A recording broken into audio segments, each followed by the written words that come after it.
Bitcoin mining. What is Bitcoin mining?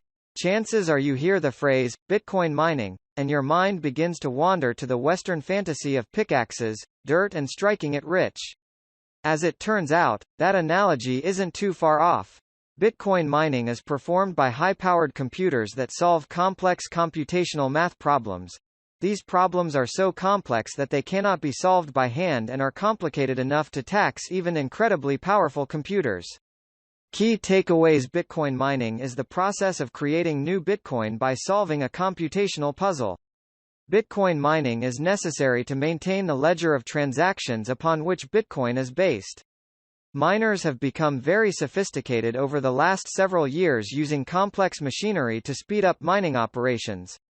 This tutorial has been designed to help beginners pursuing knowledge in cryptocurrency or Bitcoin. Any enthusiastic reader with basic of what is knowledge happening around the globe tutorial.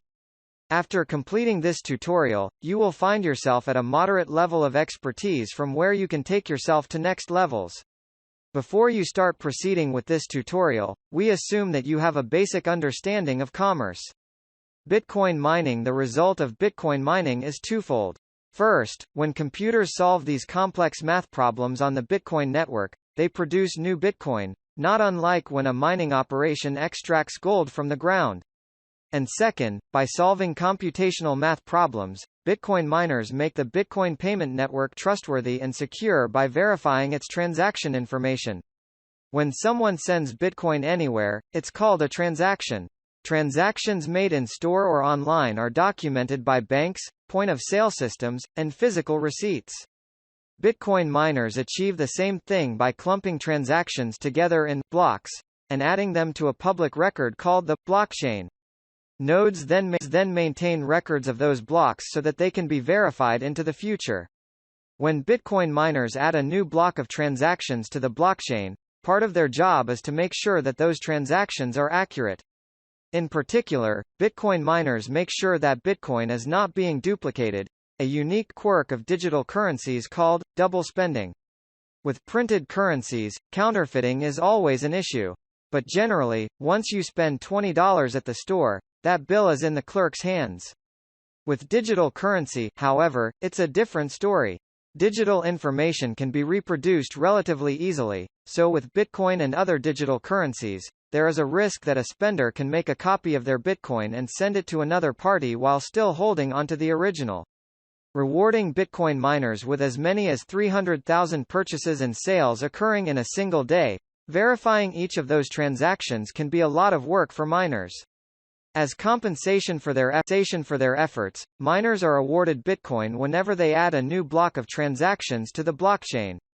The amount of new Bitcoin released with each mined block is called the block reward.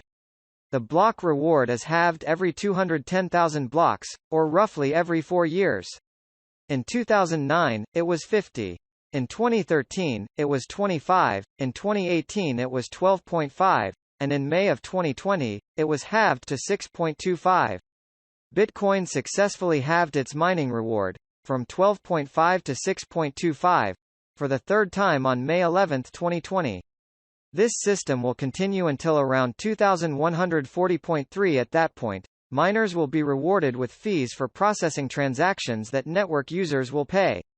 These fees ensure that miners still have the incentive to mine and keep the network going. The idea is that competition for these fees will cause them to remain low after halvings are finished. These halvings reduce the rate at which new coins are created and, thus, lower the available supply.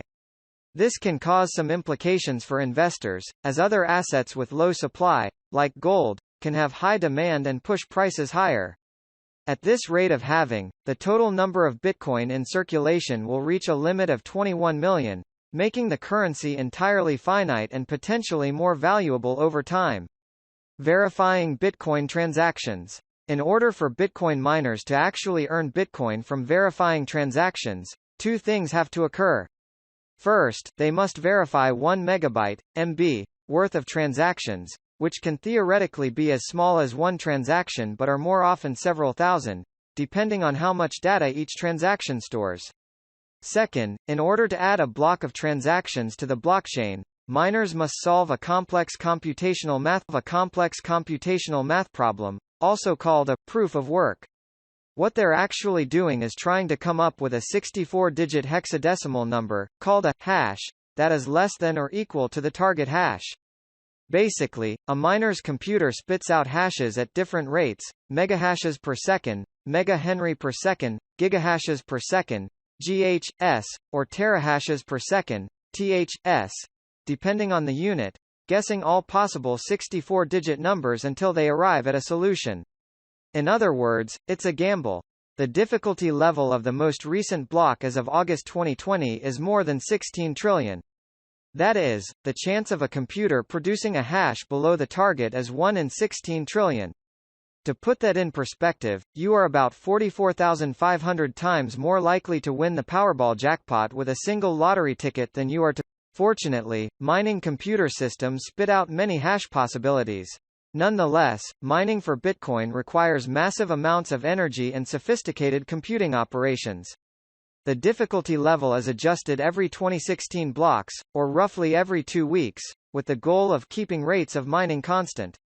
That is, the more miners there are competing for a solution, the more difficult the problem will become. The opposite is also true. If computational power is taken off of the network, the difficulty adjusts downward to make mining easier. Bitcoin mining analogy. Say I tell 3 friends that I'm thinking of a number between 1 and 100, and I write that number on a piece of paper and seal it in an envelope. My friends don't have to guess the exact number, they just have to be the first person to guess any number that is less than or equal to the number I am thinking of. And there is no limit to how many guess. Let's say I'm thinking of the number 19. If friend A guesses 21, they lose because 21 greater than 19. If friend B guesses 16 and friend C guesses 12, then they've both theoretically arrived at viable answers, because 16. The Bitcoin network is currently processing just under 4 transactions per second as of August 2020, with transactions being logged in the blockchain every 10 minutes. 7 For comparison, Visa can process somewhere around 65,000 transactions per second. 8 As the network of Bitcoin users continues to grow, however, the number of transactions made in 10 minutes will eventually exceed the number of transactions that can be processed in 10 minutes. At that point, waiting times for transactions will begin and continue to get longer, unless a change is made to the Bitcoin protocol. This issue at the heart of the Bitcoin protocol is known as scaling. While Bitcoin miners generally agree that something must be done to address scaling, there is less consensus about how to do it. There have been 2 major solutions proposed to address the scaling problem. Developers have suggested either, 1, creating a secondary off-chain layer to Bitcoin that would allow for faster transactions that can be verified by the blockchain later, or, 2, increasing the number of transactions that each block can store. With less data to verify per block, the solution 1 would make transactions faster and cheaper for miners. Solution 2 would deal with scaling by allowing for more information to be processed every 10 minutes by increasing block size.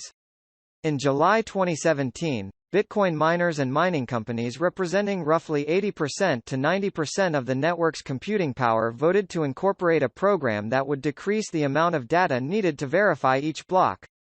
The program that miners voted to add to the Bitcoin protocol is called a segregated witness, or Segwit. This term is an amalgamation of segregated, meaning to separate, and witness, which refers to signatures on a Bitcoin transaction. Segregated witness, then, means to separate transaction signatures from a block, and attach them as an extended block. While adding a single program to the Bitcoin protocol may not seem like much in the way of a solution, signature data has been estimated to account for up to 65% of the data processed in each block of transactions. Less than a month later in August 2017, a group of miners and developers initiated a hard fork, leaving the Bitcoin network to create a new currency using the same codebase as Bitcoin. Although this group agreed with the need for a solution to scaling, they worried that adopting segregated witness technology would not fully address the scaling problem. Instead, they went with Solution 2. The resulting currency called Bitcoin Cash increased the block size to 8 megabytes in order to accelerate the verification process to allow a performance of around 2 million transactions per day. On August 16, 2020, Bitcoin Cash was valued at about $302 to Bitcoin's roughly $11,800. For more questions on Bitcoin or other cryptocurrency, leave them in the comment box below. I will do my best to get back to you as soon as possible. Also, subscribe to Learn City for more